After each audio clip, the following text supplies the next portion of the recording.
జగతః పితరౌ వందే పార్వతీ పరమేశ్వరౌ గురవే సర్వలోకానాం భిషజే భవరోగిణాం నిధయే సర్వవిద్యానాం దక్షిణామూర్తయే నమః.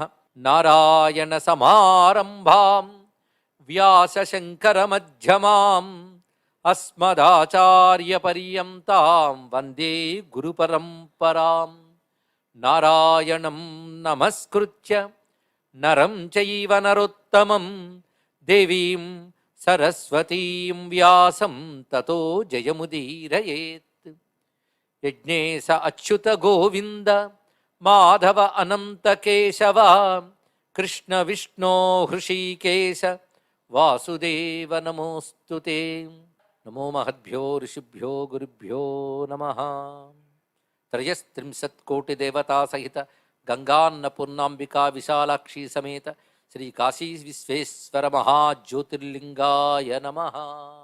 కాశీమాతకు నమస్కరిస్తూ గంగామాతకు అంజలిస్తూ శ్రీ విశ్వనాథస్వామి విశాలాక్షి స్వరూపానికి నమస్కరిస్తూ వేదమునందు ఇతర ప్రామాణిక గ్రంథములందున్న రుద్రుని యొక్క వైభవాన్ని మనం చెప్పుకుంటున్నాం. ఇది ప్రధానమైన అంశం. దీనికి యజుర్వేదాంతర్గతమైనటువంటి రుద్ర అనువాక మంత్రాలను మనం ప్రస్తావన చేస్తున్నప్పటికీ ఇతర గ్రంథములను కూడా మనం పరామర్శ చేసుకుంటూ మహాభారతం కానీ ఇతర సంహితా గ్రంథాలు వీటిని కూడా మేళవిస్తూ రుద్ర తత్వాన్ని మనం తెలుసుకునే ప్రయత్నం చేస్తున్నాం. అసలు రుద్రుడు అంటే ఏమిటి, ఎన్ని స్వరూపాలతో లోకాన్ని ఆయన నిర్వహిస్తున్నాడు, సృష్టి స్థితిలయ కారకుడైన పరమాత్మనే రుద్ర శబ్దంతో మనం కీర్తిస్తున్నాం.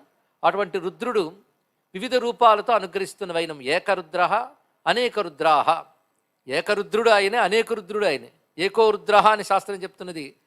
ఏకమైన రుద్రుడు అంటే పరమాత్మ, అనేక రుద్రులు అంటే జగత్ని నిర్వహించేటువంటి స్వరూపాలు.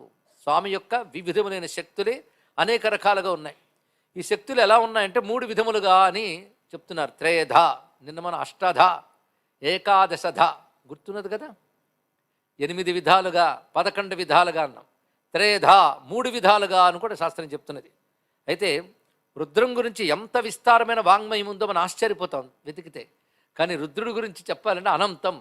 ఎంత అనంతం అంటే సరస్వతీదేవి భూమినే పత్రంగా తీసుకుని సముద్రంలో కాటుకు కొండ పెట్టి సిరా చేసి రాస్తే కల్పాల కాలం రాసినా నీ గురించి పరిపూర్ణంగా చెప్పలేదయ్యా అన్నాడు మహానుభావుడు పుష్పదంతుడు. అసితగిరి సమం స్యాత్ కజ్జలం సింధు పాత్రే వర్ణించాడు కదా. లిఖిత యది గృహీత్వా శారదా సర్వకాలం తదపి తవ గుణానాం ఈశపారం నయాతి. సరస్వతీదేవి రాస్తేనే పూర్తి కాదుట.